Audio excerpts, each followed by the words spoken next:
ప్రజల భయాన్ని పెట్టుబడిగా మార్చుకొని సైబర్ నేరగాళ్లు కోట్లాది రూపాయలు కొల్లగొడుతున్నారు. ఈ తరహాలోనే చెలరేగిపోతున్న అంతర్రాష్ట్ర కేటుగాళ్ల ముఠాను హైదరాబాద్ సైబర్ క్రైమ్ పోలీసులు అరెస్టు చేశారు. సాంకేతిక పరిజ్ఞానాన్ని అడ్డం పెట్టుకొని నిందితులు దేశవ్యాప్తంగా నెట్వర్క్ విస్తరించారు. హైదరాబాద్కు చెందిన ఓ విశ్రాంత ఉద్యోగిని బెదిరించి లక్షల మేర కొట్టేశారు. దర్యాప్తు చేసిన పోలీసులు కాకినాడకు చెందిన 2 నిందితులను అరెస్టు చేశారు.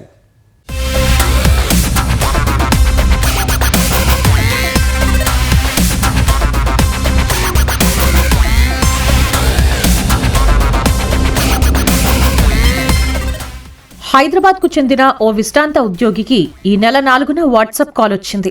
సిబిఐ నార్కోటిక్స్ కంట్రోల్ బ్యూరో అధికారులమని అవతలి వ్యక్తులు పరిచయం చేసుకున్నారు. విశ్రాంత ఉద్యోగి పేరు మీద వచ్చిన పార్సల్లో డ్రగ్స్ దొరికాయని, మనీ లాండరింగ్, మానవ అక్రమ రవాణా ముఠాలతో సంబంధం ఉందని నమ్మించారు. సుప్రీంకోర్టు పోలీసుల పేర్లతో మరింత బెదిరించారు. నకిలీ అరెస్టు వారెంట్లను వాట్సాప్ ద్వారా పంపించారు. బయటకి అడుగు పెడితే అరెస్ట్ చేస్తామని, నిరంతరం నిఘాలో ఉండాలని భయపెట్టారు. ప్రాణభయంతో వణికిపోయిన విశ్రాంత ఉద్యోగి నిందితులు చెప్పినట్లు చేశాడు. డిసెంబర్ 4 నుంచి 6వ తేదీ వరకు విడతల వారీగా దాదాపు 59 లక్షల రూపాయలను నిందితులు సూచించిన బ్యాంకు ఖాతాలకు బదిలీ చేశాడు.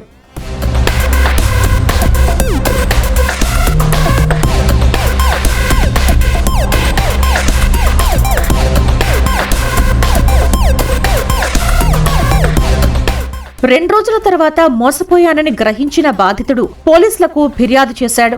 దర్యాప్తు మొదలుపెట్టిన పోలీసులు ఏపీలోని కాకినాడకు చెందిన సూరంపూడి చంద్రశేఖర్, ఏమండి వెంకట్ నవీన్ అనే 2 నిందితులను హైదరాబాద్ సైబర్ క్రైమ్ పోలీసులు అరెస్ట్ చేశారు. వీరిద్దరూ తెలంగాణలోనే కాకుండా కర్ణాటక, మహారాష్ట్ర, ఢిల్లీ, తమిళనాడు, ఉత్తరప్రదేశ్, గుజరాత్ వంటి రాష్ట్రాల్లో దాదాపు 65 కేసుల్లో సైబర్ మోసాలకు పాల్పడినట్లు దర్యాప్తులో వెలుగు చూసింది.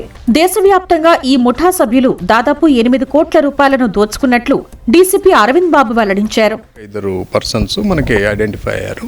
సో వాళ్ళని మనం కస్టడీలోకి తీసుకొని ఇంట్రోగేట్ చేసినప్పుడు వాళ్ళు చెప్పింది ఏమంటే, ఒక some person from north India contact అవుతున్నాడు. అది కూడా టెలిగ్రామ్ ఐడి ద్వారా కాంటాక్ట్ అయింది.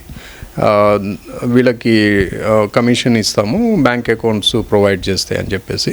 సో ఆ విధంగా వీళ్ళు ఆ కమిషన్ కక్కుర్తిపడి వీళ్ళు బ్యాంక్ అకౌంట్స్ ఓపెన్ చేశారు. అవి కూడా కొన్ని ఫేక్ ఫార్మ్స్ క్రియేట్ చేసి దాని మీద కరెంట్ అకౌంట్స్ ఓపెన్ చేసి ఫ్రాడ్స్టర్స్కి ఇవ్వటం జరిగింది. దాని ద్వారా ఈ ఆఫెన్స్ కమిట్ అయింది. డిజిటల్ అరెస్ట్ పేరుతో బాధితుల ఫోన్లలోకి నిందితులు ఏపీకే ఫైళ్లను పంపించి వారి ఇంటర్నెట్ బ్యాంకింగ్, SMS వ్యవస్థలను తమ ఆధీనంలోకి తీసుకున్నట్లు పోలీసులు గుర్తించారు. వసూలు చేసిన సొమ్మును నేరుగా వాడకుండా ముందుగా పలు షెల్ కంపెనీల ఖాతాల్లోకి మళ్లిస్తున్నట్లు పోలీసుల విచారణలో వెలుగులోకొచ్చింది.